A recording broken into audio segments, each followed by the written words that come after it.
ایمان کی کمزوری کی پہلی علامت۔ دوسری علامت، عبادت کو کما حقہ نہ ادا کرنا، یا عبادت کو جیسے ادا کرنا چاہیے ویسے نہ ادا کرنا، یہ ایمان کی کمزوری کی علامت ہے۔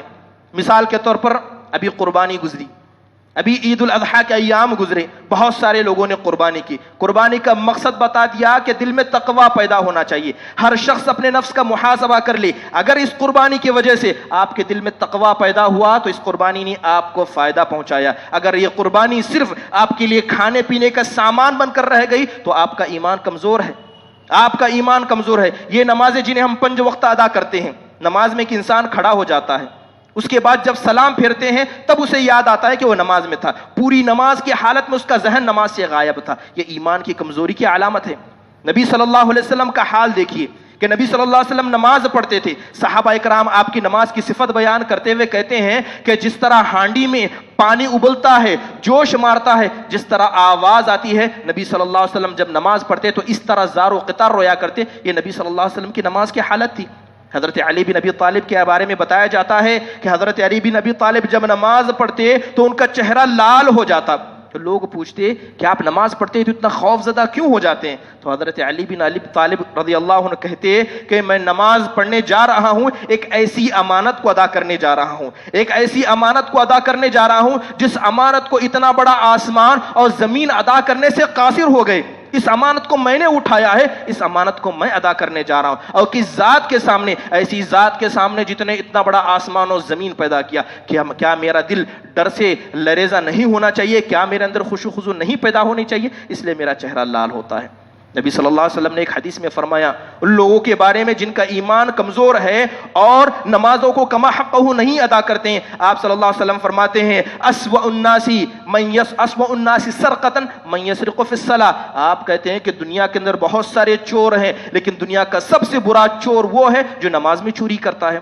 تو صحابہ کرام نے تعجب کیا کہ ایک انسان نماز میں کیسے چوری کر سکتا ہے؟ آپ علیہ الصلوۃ والسلام فرماتے ہیں لا یتم رکوعها ولا سجودها ولا خشوعها۔ نماز کا سب سے بڑا یا دنیا کا سب سے بڑا چور وہ آدمی ہے جو نہ اپنے رکوع کو مکمل کرتا ہے، نہ اپنے سجدے کو مکمل کرتا ہے، اور نہ ہی نماز کو خشوع و خضوع کے ساتھ ادا کرتا ہے۔ قرآن کی تلاوت دیکھ لیجئے کہ قرآن کی تلاوت جب ہم کرتے ہیں تو کیا ہمارے اندر وہ کیفیت پیدا ہوتی ہے جو صحابہ کے اندر پیدا ہوتی تھی؟ اگر وہ کیفیت نہیں پیدا ہوتی ہے تو یقیناً ہمارا ایمان کمزور ہے۔ نبی صلی اللہ علیہ وسلم کے پاس حضرت عبداللہ بن مسعود آئے، نبی صلی اللہ علیہ وسلم نے کہا اقرأ علیہ، آپ قرآن پڑھیے۔ تو حضرت عبداللہ بن مسعود کہتے ہیں قرآن آپ پر نازل ہوا، آپ چاہتے ہیں کہ میں پڑھوں؟ اللہ کے نبی نے پڑھنے کا حکم دیا، سورہ نساء کی تلاوت کرنے لگے یہاں تک کہ اس آیت پر پہنچے فَكَيْفَ إِذَا جِئْنَا مِنْ كُلِّ أُمَّةٍ بِشَهِيدٍ وَجِئْنَا بِكَ عَلَىٰ هَؤُلَاءِ۔ نبی صلی اللہ علیہ وسلم نے ہاتھ کے اشارے سے کہا حسبک الآن۔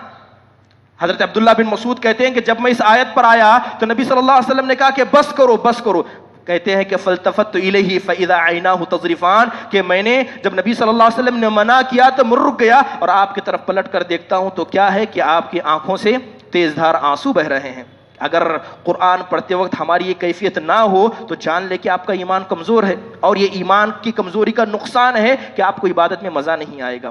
اور اسی طرح ایمان کے کمزور ہونے کے نقصانات میں سے یہ بھی ہے کہ انسان عبادتوں میں سستی اور کاہلی کرنے لگتا ہے۔ کتنے لوگ ایسے ہیں جو نمازوں کو تو ادا کرتے ہیں لیکن کما حقہ نہیں ادا کرتے، جیسے نبی صلی اللہ علیہ وسلم نے حدیث کے اندر مثال بیان کی تھی، اس طرح کی حدیثیں آج ہم پر بالکل لازم آتے ہیں۔ نبی صلی اللہ علیہ وسلم فرماتے ہیں ان الرجل لینصرف عن صلاته ما يكتب له الا عشرها وتسعها وثمنها۔ نبی صلی اللہ علیہ وسلم نے پوری حدیث بیان کی۔ آپ فرماتے ہیں کہ ایک آدمی نماز پڑھتا ہے، نماز ختم کر کے واپس جاتا ہے تو نماز کا 10واں حصہ اس کے لکھ دیا جاتا ہے، 9واں 8واں 7واں 6واں، اس طرح نماز کا دوسرا حصہ تک اس آدمی کے لکھ دیا جاتا ہے، صرف نماز کا اتنا مختصر سا حصہ۔ یہ اس لیے ہوتا ہے کہ کیونکہ اس آدمی کا دل نماز میں تھا ہی نہیں، اس نے نماز کو صحیح سے ادا ہی نہیں کیا۔ ایک تو یہ ایک بات ہوئی۔ دوسری طرح ایمان کی کمزوری کی بڑی علامت یہ ہے کہ لوگ نمازوں میں اور اسی طرح عبادتوں میں کوتاہی کرنے لگتے ہیں، سستی کرنے لگ جاتے ہیں، نمازوں سے دور ہونے لگ جاتے ہیں۔ ابھی خیر کا موسم گزرا، یہ ایک مومن کی پہچان ہے کہ جب اس کے سامنے عبادت کا موسم آئے تو جم کر عبادت کرے۔ دنیا کے زمانے کے سال بھر کے سب سے بہترین ایام میں یہ 10 ذی الحجہ کے ایام ہوتے ہیں۔ اس میں کتنے لوگ ایسے ہیں جنہوں نے اللہ تبارک و تعالیٰ سے اپنے گناہوں کی معافی مانگی، عرفہ کا روزہ رکھ کر اس روزے کا حق ادا کیا۔ کتنے ایسے ہیں جو ایام تشریق میں اللہ کا برابر ذکر کرتے، تلبیہ کرتے پائے گئے۔ بہت ہی کم حضرات ہوں گے. اگر عبادت کا موسم ہمارے پاس آئے اور اس عبادت کے موسم کو ہم نہ پہچان پائیں تو جان لیجئے کہ آپ کا ایمان کمزور ہے. اسی طرح ایمان کی کمزوری کی ایک بڑی علامت انسان کے اندر یہ پائی جاتی ہے، یا یوں کہیں کہ ایمان کی کمزوری کا سب سے بڑا نقصان یہ ہوتا ہے کہ انسان کے دل سے غیرت ختم ہو جاتی ہے. برائی کو سامنے کرتے دیکھ لیتا ہے، اس کے دل میں اسے برا محسوس نہیں ہوتا، وہ برائی کو برائی نہیں سمجھتا. یہ اللہ کا بڑا عذاب ہوتا ہے. یاد رکھیں کہ یہ جو امت ہے جس کو خیر امت کہا گیا، صرف اس لیے کہا گیا کہ یہ امر بالمعروف والنہی عن المنکر کا کام کرتے ہیں. اگر یہ جذبہ ہمارے دل سے ختم ہو جائے تو ہم خیر امت کہنے کے لائق نہیں. نبی صلی اللہ علیہ وسلم کی حدیث میں آتا ہے، نبی صلی اللہ علیہ وسلم نے کہا کہ تعرض الفتن علی القلب کالحصیر عودا عودا. بڑی حدیث ہے. نبی صلی اللہ علیہ وسلم فرماتے ہیں کہ ایک وقت ایسا آئے گا کہ اللہ دلوں پر فتنوں کو نازل کرے گا. جس طرح کے حصیر کو بچھا دیا جائے تو حصیر کا ایک ایک لکڑی کا ٹکڑا دوسرے سے جڑا ہوتا ہے، اس طرح فتنے اللہ دلوں پر نازل کرتا ہے. تو جو دل فتنے کو قبول کر لیتا ہے اللہ اس کے دل کو کالا کرتا ہے، اور جو دل فتنے کو قبول نہیں کرتا ہے اللہ اس کے دل کو سفید کر دیتا ہے، جس طرح کے سنگ مرمر کا پتھر ہے. نبی صلی اللہ علیہ وسلم نے مثال بیان کی، مثل الصفا لا تضره فتنة ما دامت السماوات في الارض. اگر کوئی دل ایسا ہے جو کسی فتنے کو قبول نہیں کرتا، اس کا دل صاف و شفاف ہوتا ہے، تو اس دل کے سفید ہونے کے بعد کوئی فتنہ اس دل کو نقصان نہیں پہنچا سکتا جب تک آسمان و زمین قائم ہے. اس کے برعکس اگر کوئی دل ایسا ہے تو تمام فتنوں کو قبول کرے اور کالا ہو جائے. نبی صلی اللہ علیہ وسلم کہتے ہیں جب کسی کا دل ایسا ہو جائے لا يعرف معروفا ولا ينكر منکرا، اس کے بعد نہ وہ دل کسی بھلی چیز کو بھلا سمجھتا ہے اور نہ کسی بری چیز کو برا سمجھتا ہے. اگر کسی شخص کی یہ حالت ہو جائے کہ وہ بھلائی کو بھلائی اور برائی کو برا نہ سمجھے تو سمجھ لیں کہ اس کا دل مردہ ہو چکا ہے. اور اگر کوئی ایسا آدمی ہے جو بھلائی کو دیکھ کر بھلا نہ کہے، برائی کو دیکھ کر برائی سے نہ روکے، تو وہ ہر بری چیز کا گناہ اپنے سر پر اٹھا رہا ہے. امام احمد رحمہ اللہ نے ایک حدیث نقل کی ہے.